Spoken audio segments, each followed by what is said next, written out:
The Korean Mafia boss caught his black maid training his blind daughter. He froze on the spot. Hello everyone!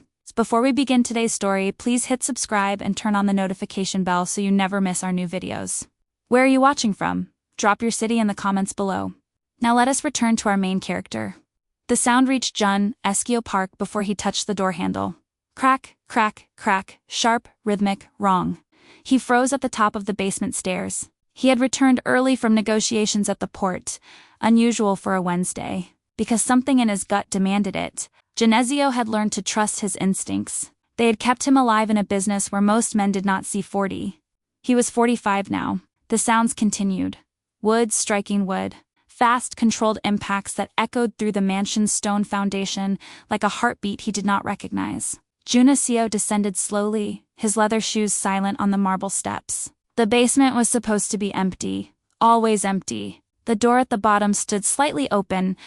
Through the gap he saw movement. His 11-year-old daughter Hannah stood in the center of the room, feet planted wide, holding a wooden training staff in both hands. Her dark hair was pulled back in a messy ponytail. Sweat dampened her collar. Her eyes, clouded and unfocused, blind since birth, stared at nothing. And she was moving. Grace, the quiet black maid he had hired 9 months ago, circled her like a predator. She held a matching staff, tapping it against her palm in irregular patterns. Hannah's head tilted with each tap, tracking the sound. Again, Grace said. Her voice was cold, professional. She struck. The staff whipped toward Hannah's left shoulder, and Hannah moved. Not away. Toward it. Her own staff came up in a sharp diagonal block that cracked against Grace's with perfect timing. Jun Seo's breath caught. Good, Grace said, but you hesitated. Hesitation is death. Listen to the air. A strike announces itself before it lands. Genesio's hand tightened on the doorframe. This was insane. Hannah was blind, fragile, his only child. She needed protection. Not violence. He shoved the door open. Both figures turned. Grace's grip shifted on the staff. Defensive. Ready. That made Genesio angrier. Hannah's face lit up. Appa, you are home early. What the hell is this? Genesio's voice came out low, controlled. The tone he used before he destroyed someone. Grace stepped forward, placing herself between Genesio and Hannah. I asked you a question, he said. What are you doing with my daughter? Teaching her, Grace said simply. Teaching her to what? Get killed? Genesio pointed at Hannah. She is blind. She can barely walk down the stairs without help. That is not true. Hannah's voice cracked. I can do more than you think, Appa. Go to your room, Hannah. No, listen to me. Now. The command cut through the basement like a blade. Hannah's jaw clenched, her clouded eyes shining with tears she refused to let fall. She dropped the staff. You treat me like I am made of glass, she whispered. But glass can cut too. She walked toward the stairs, one hand trailing along the wall. Her steps were sure, practiced. She did not stumble once. Genesio waited until her footsteps faded. Then he turned to Grace. You are fired. Grace did not flinch. No, I am not. The audacity stunned him. You will not fire me, Grace said calmly, because you know I am right. You have surrounded Hannah with guards and walls and cotton padding. But you have not made her safe. You have made her helpless. And in your world, Mr. Park, helpless people die. Genesio crossed the distance between them in 3 strides. He was taller, broader, a man who had built an empire on intimidation. Grace did not back up. You do not know anything about my world, he said softly. Do I not? Something flickered in Grace's dark eyes. Something cold and ancient. Your enemies know you have a blind heir. They know she is vulnerable. How long before one of them decides she is the easiest way to hurt you? I have security. Security can be bought, killed, circumvented. But a daughter who can defend herself. That is something no one can take from her. Genesio wanted to argue, but he could not. Because she was right. Get out, he said finally. I will deal with you in the morning. Grace held his gaze, then nodded once. She set her staff down and walked past him toward the stairs. She paused at the door. Your daughter is stronger than you know, she said quietly. The question is whether you are brave enough to let her prove it. Then she was gone. Genesio stood alone in the basement, surrounded by echoes of violence, and realized his hands were shaking. Not from rage, from fear. Before we continue, drop a comment and let us know where you are watching from. If you are new here, hit subscribe. You will not want to miss how this unfolds. Genesio poured himself a third glass of soju and still his hands would not steady. The study was dark except for the lamp on his desk. In one frame, Hana smiled at the camera, taken before she understood her eyes did not work like everyone else's. The door opened without a knock.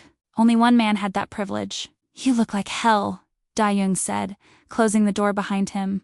Jones O's consigliere was 10 years older, gray-haired, with the calculating eyes of a man who had survived 3 regime changes in the Beek Ho syndicate.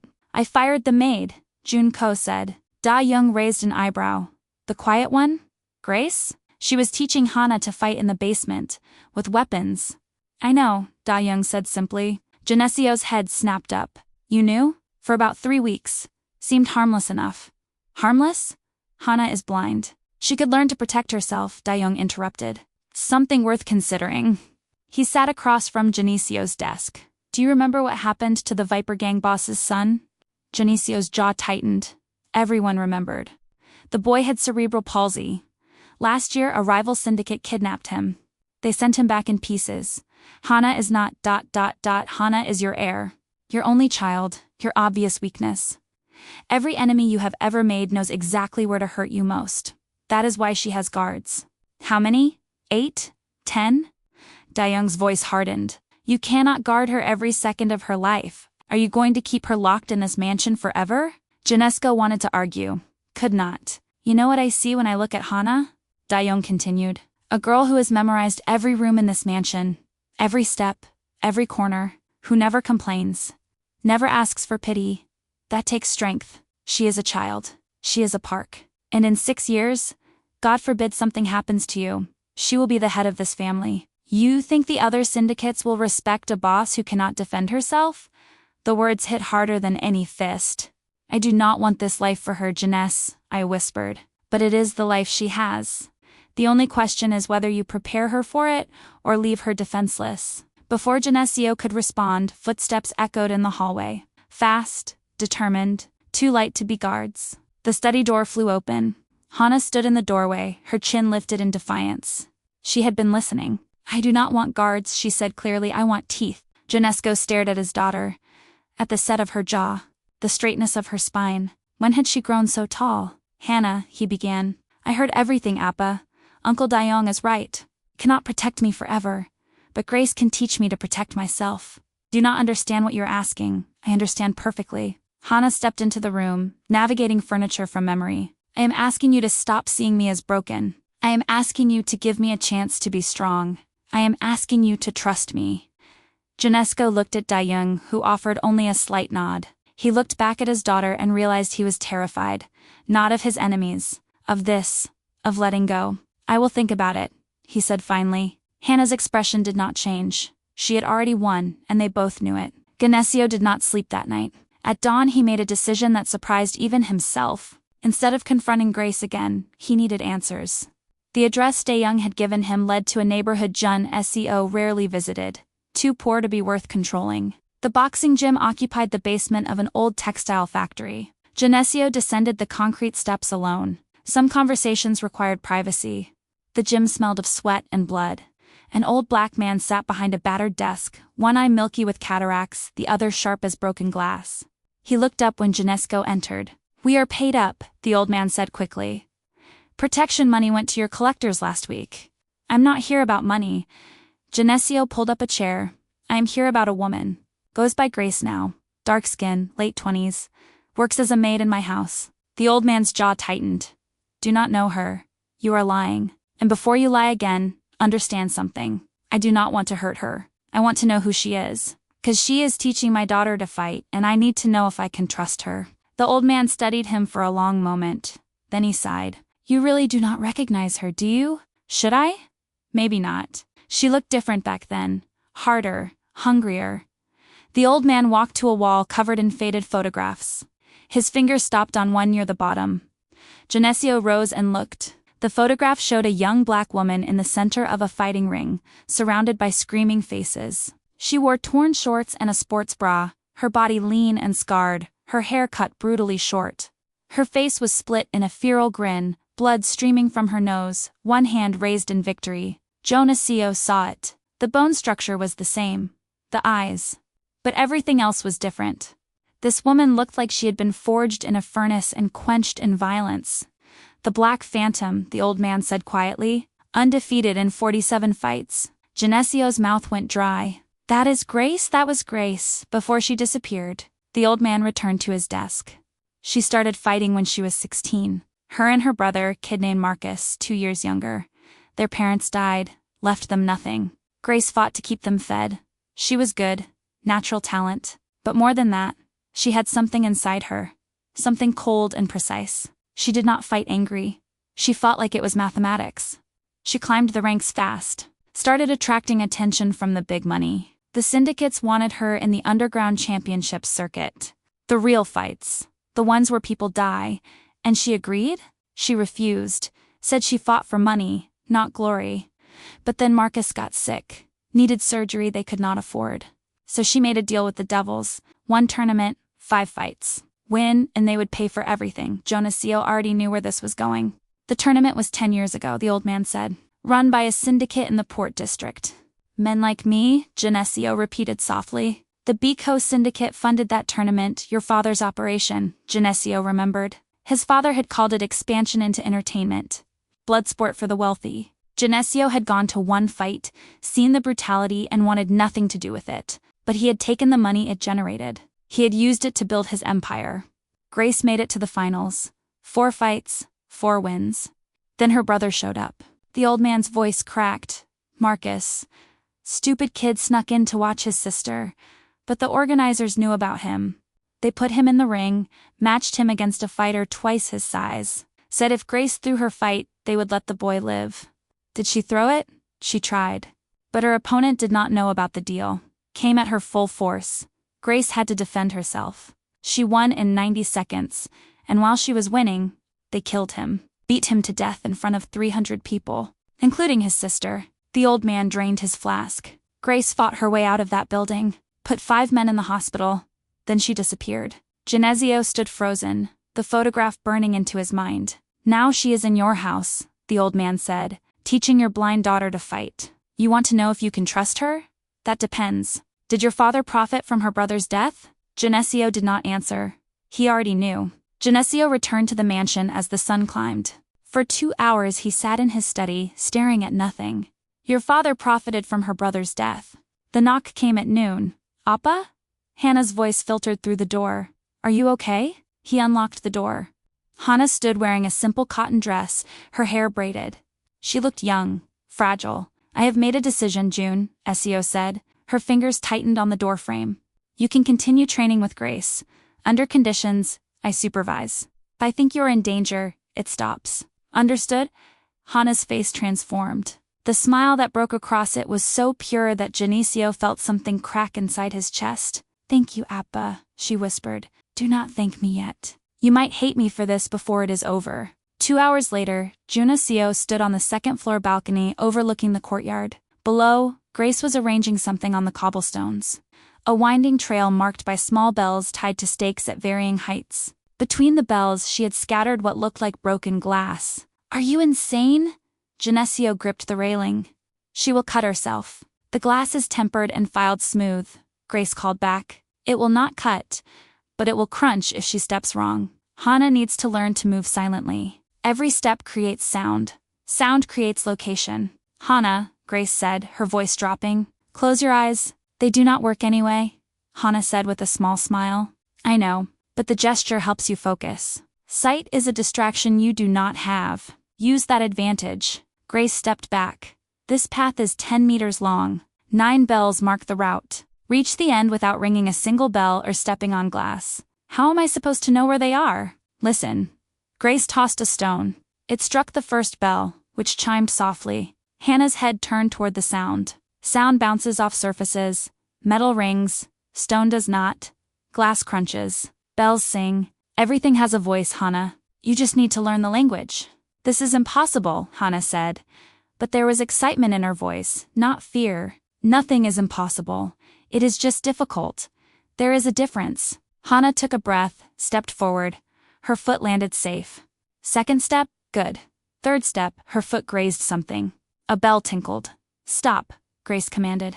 What did you learn? The bell is lower than I thought. Good. Adjust. Again. Janesko watched his daughter navigate the path with agonizing slowness. She rang 4 more bells, stepped on glass twice. Again, Grace said. They repeated. 2 bells. Again. 1 bell. Again. Janesko lost track of how many times Hannah walked that path. The sun climbed higher.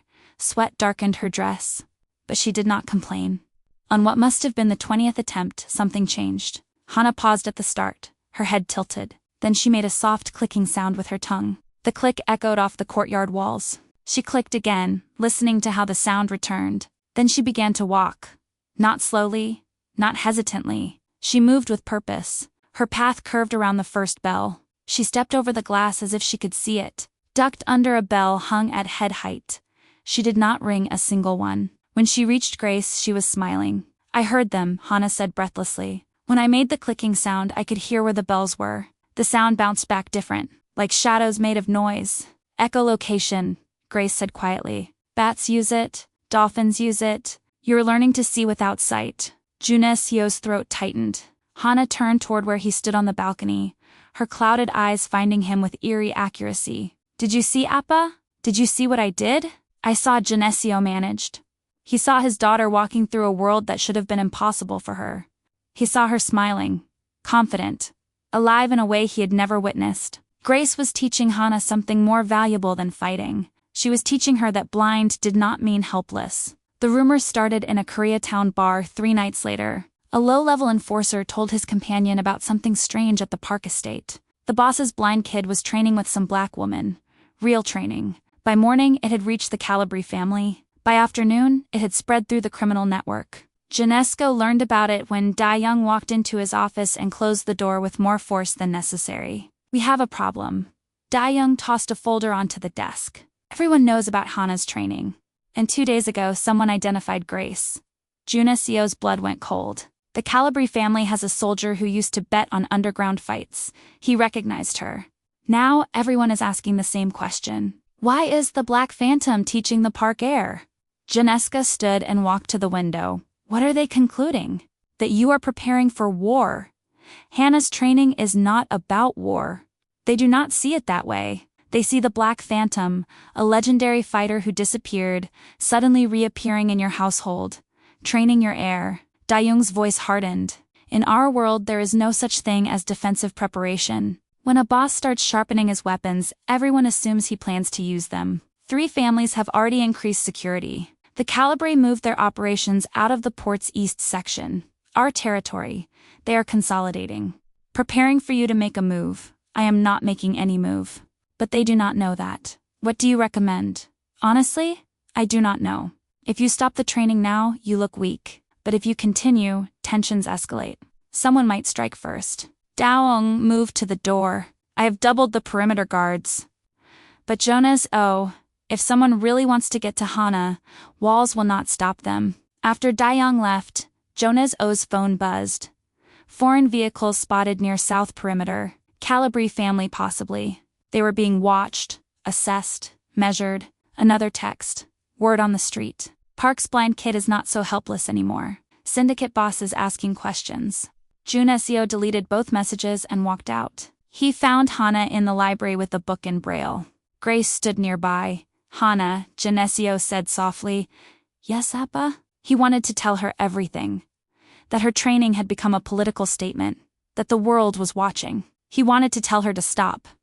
But looking at her sitting there, her spine straight, her fingers moving across the Braille with confidence, he could not. How is the training going? Hannah's smile could have lit the room. Grace says I am improving. Yesterday I could hear her heartbeat from 3 meters away. Did you know people's hearts have different rhythms? Hers is very slow, very controlled. That is good, he said. That is very good. After he left, Grace moved to stand beside Hannah's chair. Is afraid, Hannah said quietly. Yes, Grace agreed. The training is causing problems, is it not? I can hear it in how everyone moves. The guards are different, faster, more tense. The world is reacting to change. Is it dangerous? Grace was quiet. Yes, but hiding from danger does not make it disappear. It just means you will not hear it coming. Outside, beyond the mansion walls, the city watched and waited. In smoky back rooms, men who made their living from violence whispered about the Park family. about a blind girl learning to fight, about the Black Phantom emerging from hibernation. And slowly, inevitably, they began to prepare. Not for peace, for war. 5 days into training, Grace told Hana they were going on a field trip. Geneseo did not like it. She leaves this property, she needs a security detail, he said. Where we are going, armed men attract attention, Grace replied. Attention defeats the purpose.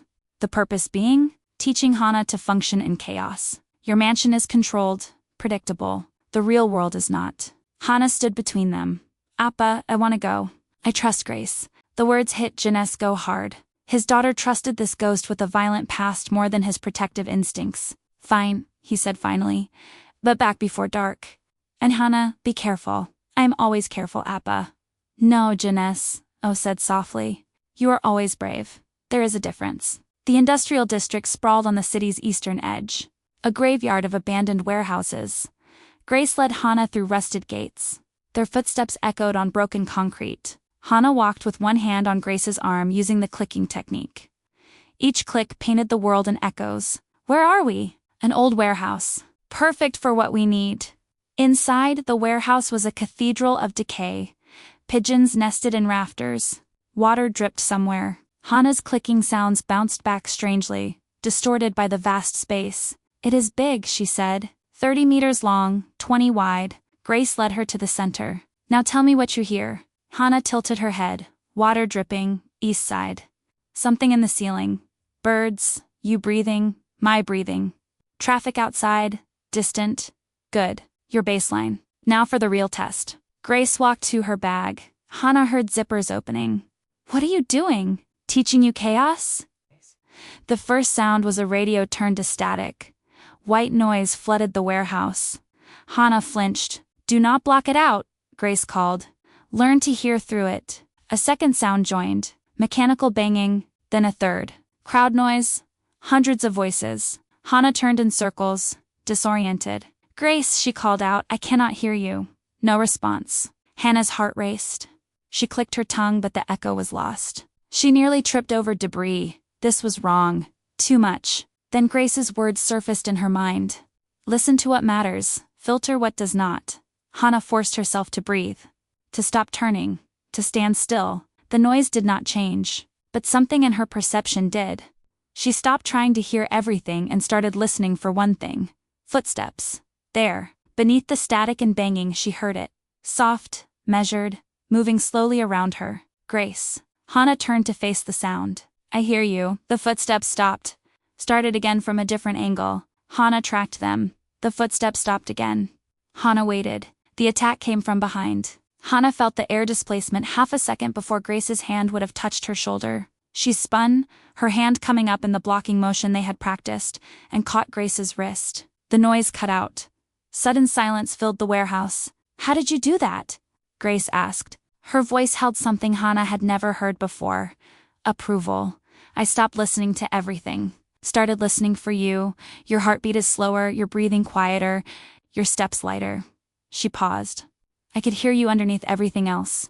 Grace gently removed Hana's hand from her wrist. Sit down. They sat together on the cold concrete, backs against a wall. My brother could not do that, Grace said quietly. Filter the noise. When they put him in that ring, 300 people were screaming. He could not hear his opponent coming. The fear drowned out everything.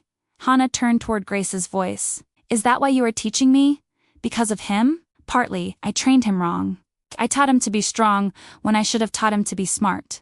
Strength does not matter if you cannot think under pressure. Were you there when he ... Yes? Hana reached out, her hand finding Grace's arm. You are scared too, Hana said. Are you not? Yes. I am scared of failing you the way I failed him. You will not. You do not know that. I do, Hana said. Because you are not teaching me to fight. You are teaching me to survive. There is a difference. Grace's breath caught. Your father was right. You are stronger than anyone knows. They sat in silence. Finally, Grace stood. One more test. Find me in the dark.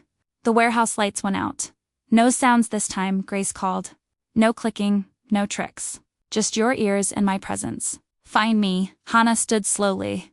The darkness was no different than any other darkness. She had lived her whole life in the dark, but this time she was not afraid of it. She began to walk. The emissary arrived on a Thursday evening during dinner. Janesco heard the commotion from the dining room. Raised voices at the gate. "Stay here," he told Hannah. "Grace, stay with her." In the entrance hall a man waited. Tall, expensively dressed. Cold, professional eyes. Behind him, 3 black SUVs idled in the driveway. A dozen men stood near the vehicles. "Mr. Park," the emissary said. "Thank you for seeing me without an appointment. State your business or leave. Direct, I appreciate that." The emissary pulled an envelope from his jacket. "I represent a coalition of interests.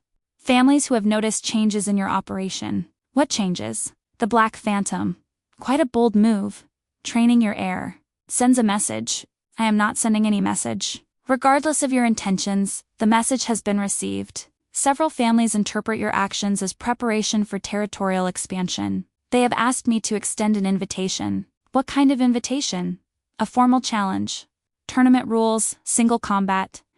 Winner takes the disputed territories in the Port District. I do not have disputed territories. The East section is mine." "Was yours?" the emissary corrected. 3 families have jointly claimed it as of this morning. They are offering you a chance to win it back." Genesio's jaw clenched. This was a trap.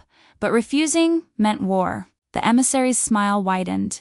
"They know about your daughter. Such a brave girl, learning to fight despite her limitations.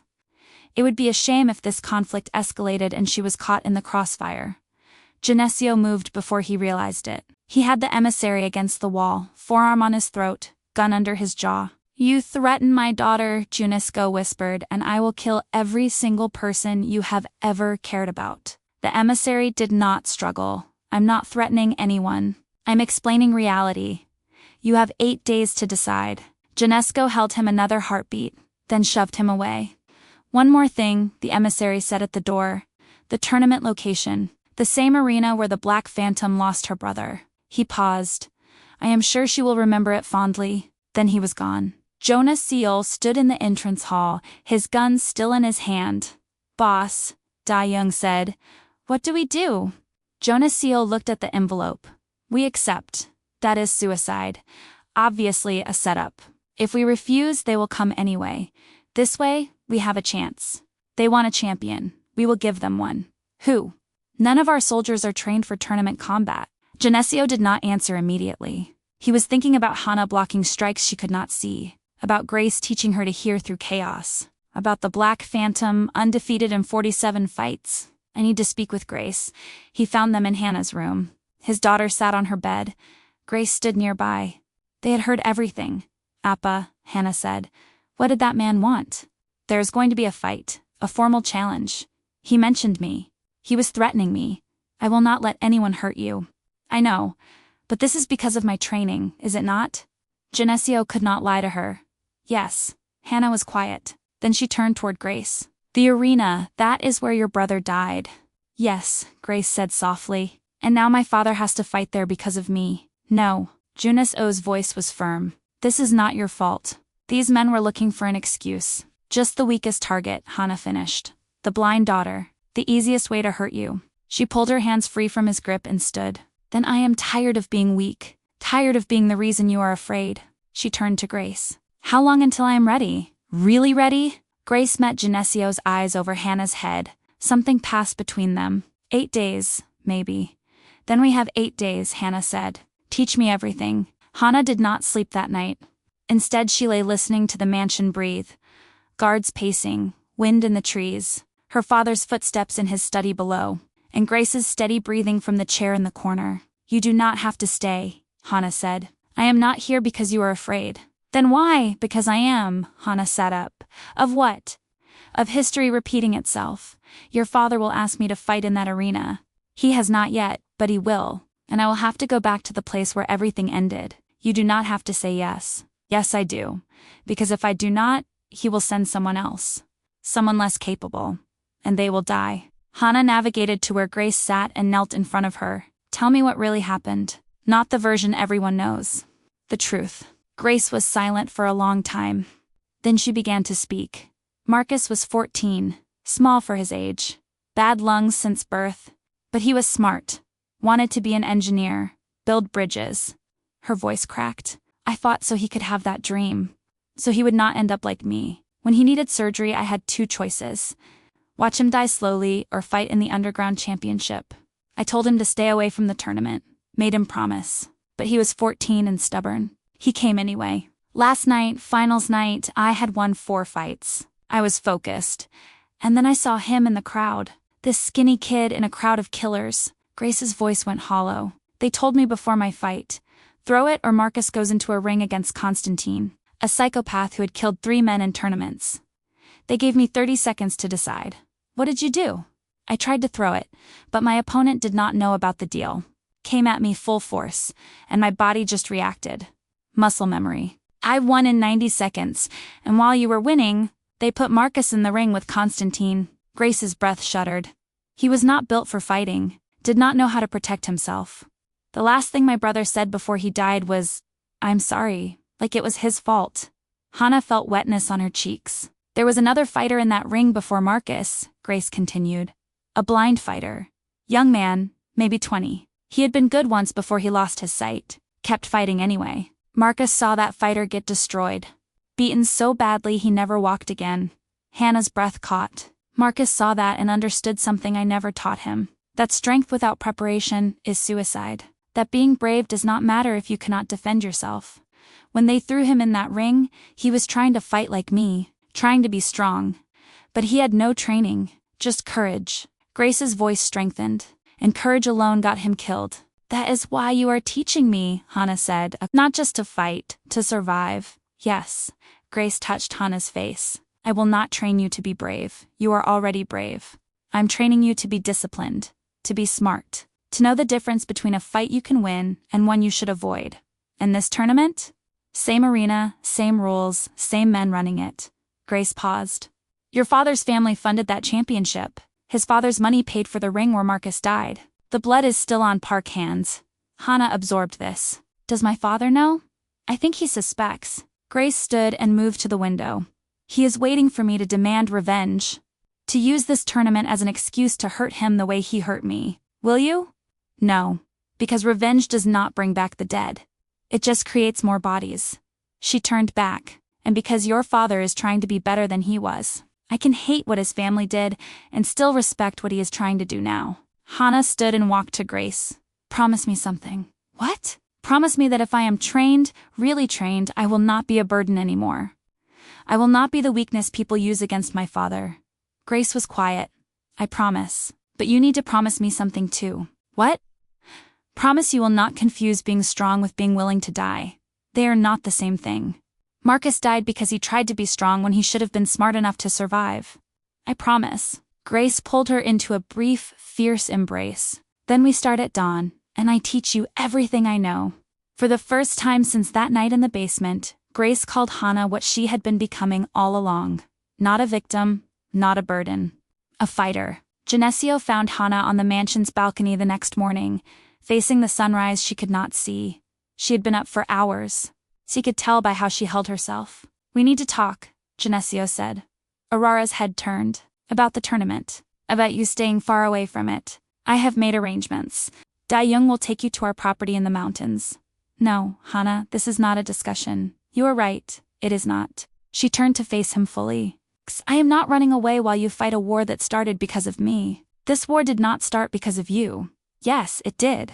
They challenged you because I am your weakness. Because I am blind and helpless and the easiest way to break you. You are not a weakness. Then stop treating me like one. The sudden force in her voice made him step back. Stop trying to hide me away every time there is danger. Stop surrounding me with guards and walls and lies about how everything is fine. I'm protecting you. You are suffocating me. Hannah's hands gripped the railing. Do you know what it is like being 11 years old and knowing that every bad thing that happens to your family is because you exist? Hannah, ... I heard them, Appa. The guards. They do not think I can hear them talking. But I hear everything. They call me the liability. They take bets on how long before someone kidnaps me. Genesio's fury rose. Which guard said that? It does not matter. They are not wrong. I am a liability. And you know what the worst part is? You agree with them. You just will not say it. That is not true. Then why do you look at me like I'm going to break? Hannah's voice went quiet. Every single day, Appa. Every time something goes wrong, you look at me like I am made of glass, but I am not glass. I am your daughter. And I am so tired of being afraid that my existence costs you everything, Jun. Seo felt something crack inside. You are not broken. Then why are you sending me away? The question hung between them. Because I am afraid, he said finally. Hana went still. I'm afraid every single day. Not of my enemies. I'm afraid of failing you. Of not being enough. Of waking up and finding someone hurt you because I was not strong enough to stop them. He moved to lean against the railing. You want the truth? You are not a weakness. You are not a liability. You are the only good thing I have ever made. Everything else, the money, the power, it is all built on blood and choices I cannot take back. His voice cracked. But you are proof that I am not completely lost. Papa ... Let me finish. Genesio took a breath. That tournament. The arena. I financed it 10 years ago when my father was grooming me. He said it was business. I signed the papers. I took the money. He looked at her. Grace's brother died in that arena. A 14-year-old boy thrown into a ring as leverage. And I profited from his death. I used that money to build my empire. Tears were streaming down his face now. So when you ask me why I look at you like you are going to break, it is because you are the only pure thing in my life. And I cannot let my sins destroy you too. Hana stood frozen. Then she moved to him, her hands finding his arms. Do you not see, Appa? You already are destroying me, not with danger, with protection. You are so afraid of losing me to violence that you are suffocating me with safety. She squeezed his arms. I do not need you to keep me innocent. I need you to help me survive. I need you to see me as someone who can be strong. Genesio pulled her into his arms. I am so sorry. For everything. For the choices I made. For the world you were born into. You are exactly the father I need, Hana said. You just have to trust that I can be the daughter you need too. They stood together on the balcony. If you stay, Genesio said carefully, you follow Grace's instructions exactly. No improvising, no heroics. Hannah's face transformed with a smile. Understood. Behind them, unnoticed, Grace stood in the doorway.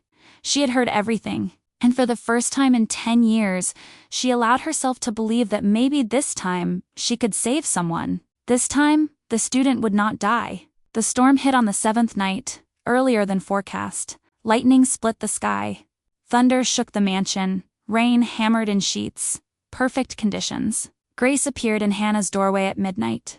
Get dressed. We're going to the roof. The roof? In this weather? Especially in this weather. Tomorrow is the tournament. Tonight is your final test. If you fail, you are not ready. And if you are not ready, you stay here while I go to that arena alone. Hannah was dressed in 3 minutes. They moved through the mansion like ghosts. The rooftop access was through a service door. Grace led Hannah up narrow stairs, then through a metal door. The storm hit them like a physical force. Rain lashed Hannah's face. Wind threatened to push her back. Thunder detonated overhead. She could not hear anything else. Could not use her clicking technique. She was functionally deaf. This is the real world, Grace shouted. Not a controlled mansion. If you can fight here, you can fight anywhere. Grace's hand left Hannah's arm. She was alone. Find me. And when you find me, survive what comes next. Hannah stood frozen. Rain streaming down her face. Her carefully developed acoustic map useless. No, not worthless, just harder. Hannah forced herself to breathe. The rooftop gym was maybe 20 meters across, surrounded by a low wall. Dangerous in this wind. Hannah stood still and listened. Not for silence, for variation. The rain fell everywhere, but over there the pattern changed slightly. Rain hitting something that moved. Something warm. Grace. Hannah began walking toward the variation. The attack came without warning. Something struck her shoulder, hard enough to spin her around. Grace was testing her. Good. Grace's voice came from everywhere. But not enough. I am not your only problem tonight. Hannah heard it then. Other footsteps. Multiple sets. Who? Training partners. 4 soldiers from your father's guard. They will not seriously hurt you, but they will not go easy either. 4 opponents. In a storm. On a rooftop. While blind. Something shifted inside Hannah. You are not helpless, she told herself. You are not weak. You are Hannah Park, and you are not born to be a victim. She dropped into fighting stance. The first attacker rushed her from behind. She heard his boots a fraction of a second before he struck. She pivoted. His momentum carried him past. She struck the nerve cluster behind his knee. He went down. Two more approached from opposite sides. Hana clicked once and pivoted. When they struck, she was not there. She moved between them, swept the first attacker's legs, caught the second with an elbow to the solar plexus. 3 down. Thunder exploded. In that moment, the fourth attacker struck, catching her ribs. Pain flared, but Hana turned it into movement. Rolling away, coming up in a crouch. She was breathing hard, her ribs aching, and she was smiling. Because for the first time in her life, Hana felt truly alive. "Enough," Grace said. All movement stopped. "Show me what you have learned." Grace attacked like lightning. 3 strikes in a heartbeat. Hana blocked the first, dodged the second. The third caught her shoulder. She ignored the pain and countered. Grace blocked, then pressed the attack. Relentless. Each strike flowing into the next, forcing Hana backward toward the rooftop's edge. Hana's heel touched the low wall. One more step and she would fall. Grace struck high. Hana dropped under it. Her hands found Grace's wrist. She twisted using a joint lock and pulled. Grace's balance broke. Hana pivoted, reversing their positions. Now Grace was against the wall. Off balance. Vulnerable. Hana's hand came up, stopping a centimeter from Grace's throat. They froze that way, both breathing hard. Then Grace smiled. A real smile. "Disarm me." Hana applied pressure to the nerve in Grace's wrist. The weapon fell. For the first time in their training, Hana held Grace by the wrist with one hand. "You are ready," Grace whispered. Later, as they walked back down, Grace said, "Tomorrow you will see what everything you have learned really means." Hana nodded. "But tonight you proved something." "What?" "That strength has nothing to do with what you can see, and everything to do with what you refuse to become." The underground coliseum had not changed in 10 years. Grace knew because she had seen it in her nightmares every night since Marcus died. The same concrete walls stained with rust and old blood. The same flickering lights. Geneseo walked beside her through the entrance tunnel. Hana between them. Behind them, Young and 8 armed guards. "It is colder than I expected," Hana said quietly. "Underground spaces hold cold," Grace replied. They emerged into the main chamber. The arena was a pit. A sunken ring surrounded by rising tiers of concrete benches, packed with people, 500 maybe, rich and poor, criminals and civilians, united by hunger for violence. So at the far end, in a private box, sat the syndicate representatives. "That is interesting," Young muttered. "They brought someone new, someone big." The emissary appeared. "Mr. Park, your champion may prepare in the south gate. We begin in 10 minutes. "Where is your champion?" "Already prepared, undefeated this year." They were led to a concrete room beneath the arena. "Something is wrong," Grace said immediately. "The setup, the crowd size, the new player. This feels like theater." "For who?" Before Grace could answer, the lights went out. Not just their room, everywhere. The entire arena plunged into darkness. Hana's hand found Grace's. "What is happening?" "Ambush." The door exploded inward, men poured through. Night vision goggles, military precision. This was not a tournament. It was an execution. "Hana, behind me." Geneseo drew his gun, firing twice. 2 men dropped. But there were too many. Someone hit the lights. Emergency floods. In the arena above, chaos erupted. "It is a setup," Young roared. "They never wanted a tournament. They wanted us contained." An attacker lunged at Geneseo. He turned to fire and Hana stepped between them. The movement was so fast that Geneseo did not understand it until it was over. Hana had caught the attacker's knife arm, twisted it, struck a pressure point. He dropped. All of it executed perfectly, instinctively, without seeing a single thing. "Hana, Jonas, oh," started. "Appa, move." Hana shoved him aside as gunfire tore through where he had been standing. Grace was already moving. A weapon acquired from a fallen attacker. She fought like Joni. Seo had never seen anyone fight. Efficient, brutal, every movement lethal. The Black Phantom was not a nickname, it was a warning. 3 more attackers went down. But they kept coming. Too many. "We are pinned," Young called. "Need to reach the exit." "No," Grace cut him off. "They are hurting us. This room is a kill box. We go up." "Up where?" "The arena floor. If they wanted us dead immediately, they would have bombed this room. They want a spectacle." Grace grabbed Hana's hand. "Which means they will not fire into the crowd. Too many witnesses." That is insane. It is the only way. Grace looked at Geneseo. Something passed between them. He nodded. They burst through the doorway, Grace leading Hannah's hand in hers. Junesco and Dayoung covering with suppressing fire. They emerged into the arena floor and the crowd's roar hit them like a wave. 500 people watching, cameras recording, syndicate bosses in attendance. The attackers poured out behind them. At least 30 armed men. And Geneseo understood Grace's strategy. This was not about escape. It was about exposure. Whatever the syndicates planned, they could not execute it cleanly now. Not with this many witnesses. Hannah, Grace said quietly. Stay close. Listen for my voice. Yes, because things are about to get very loud. The lead attacker stepped forward. He barked orders. His men spread out. In the syndicate box, the unknown man spoke into a radio. More men appeared, blocking every exit. At least 60 now. Maybe 70. Geneseo moved closer to Hannah. I am sorry, he whispered. I am so sorry I brought you into this. Hannah's clouded eyes turned toward him, and incredibly she smiled. Appa, you did not bring me into this. I chose to be here. And I am not afraid. She clicked her tongue once, sharp and clear. The sound echoed through the arena. 63 hostiles, Hannah said quietly. 12 have direct line of sight. The rest positioned to cut off retreat. They are expecting us to run. Geneseo stared at his daughter. How? I have been listening since we entered. Counting footsteps, tracking breath patterns. This is just a bigger version of the rooftop. In the silence that followed, something shifted. The attackers saw what the crowd saw. A blind 11-year-old girl standing calmly surrounded by armed men. Utterly unafraid. And suddenly, they were not sure. Grace stepped forward. 10 years ago she called out. A boy died in this ring. His name was Marcus. He was 14. His only crime was having a sister these syndicates wanted to control. The crowd went silent. Tonight you tried the same strategy. Attack through the family, through the weak link, through a blind girl who should have been helpless. Grace's voice hardened. But Hannah Park is not helpless, and I am not the same woman who failed her brother. She turned to Hannah. Show them. Hannah stepped forward alone into the center of the arena. And 63 armed men watched a blind girl and wondered which of them she could hear coming.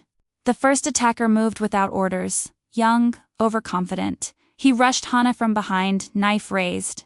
Hannah heard his boots 3 steps before he reached her, heard the shift in his breathing, heard the knife leaving its sheath. She stepped sideways. The attacker's momentum carried him past. As he stumbled, Hannah's hand shot out. Its precise strike to the nerve cluster. His knife clattered. His arm went numb. Hannah picked up the knife and tossed it away. The crowd gasped. I do not want to hurt anyone, Hannah called out. But I will defend myself and my family. In the syndicate box, the unknown man leaned forward. Who else? Grace asked. Who else wants to test a blind child? 2 more attackers moved, coordinated, opposite sides. Hannah clicked once and pivoted. When they struck, she was not there. She moved between them, swept the first attacker's legs, caught the second with an elbow. 3 down. She's reading them, someone whispered. The words rippled through the stands. She's fighting blind. Geneseo watched his daughter and felt everything he thought he knew about strength shatter. She was not helpless. She had never been helpless. He had just been too afraid to see it. Enough. The unknown man's voice cut through the arena. This demonstration proves nothing. Kill them. All of them. Now. The attackers raised their weapons. Geneseo realized they were going to die here. Too many guns. Too little cover. Stop. The word came from the arena entrance. Every head turned. A line of men emerged from the tunnel. Not attackers. Geneseo's own soldiers. 50 of them. And behind them, uniformed police. Federal agents. 24 at least. Nobody moves, the lead agent announced. This facility is surrounded. Anyone who fires will be charged with domestic terrorism. Confusion rippled through the crowd. In the syndicate box, the unknown man's face went pale. Dayoung stepped forward. Junco noticed for the first time that his consigliere was holding a phone, recording. Did you get it all? Dayoung asked the agent. Every word, every face, every illegal weapon. The agent smiled grimly. This is the biggest bust in organized crime history.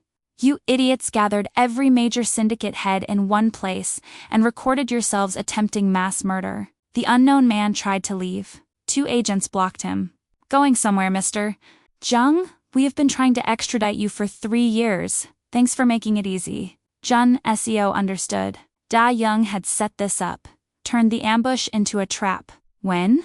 Genis-O asked quietly. The moment they issued the challenge, Da-young replied, I knew it was wrong. Too formal, too public. So, I made a deal. Immunity for the Park family in exchange for delivering every syndicate head in the city. He glanced at Hana.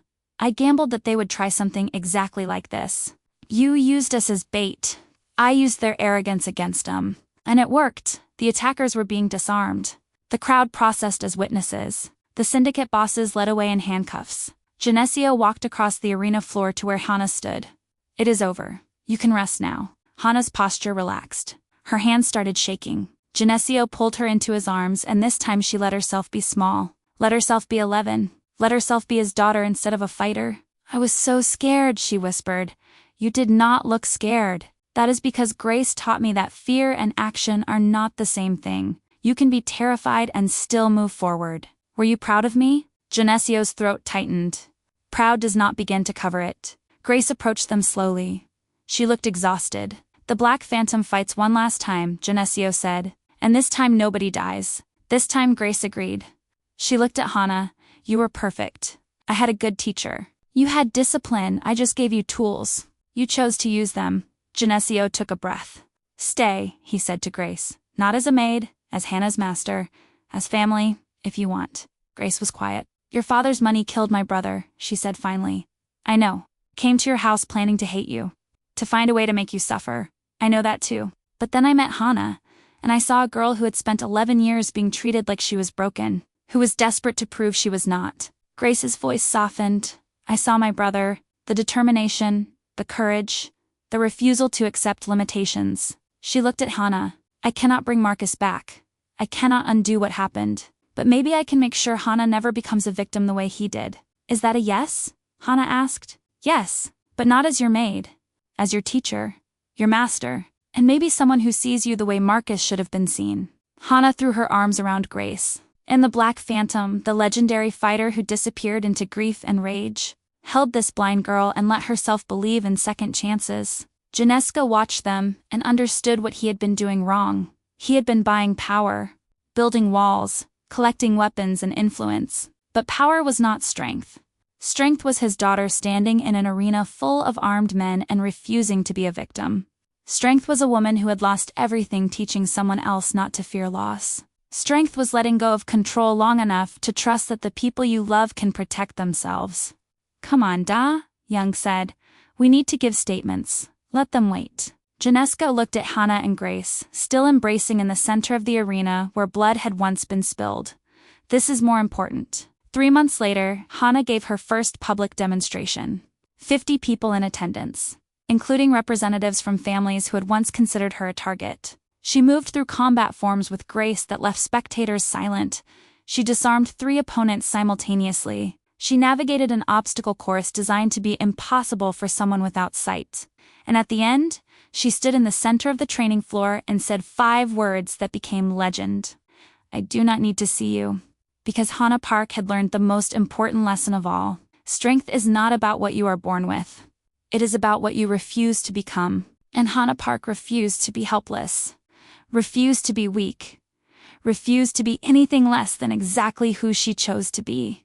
If this story touched your heart, we would love to hear from you in the comments. Share your thoughts, or just let us know where you're watching from. And if you have not already, please subscribe and hit that notification bell. Because stories that celebrate love, redemption, and the power of showing up are what we are all about. Thank you for being here. Thank you for watching.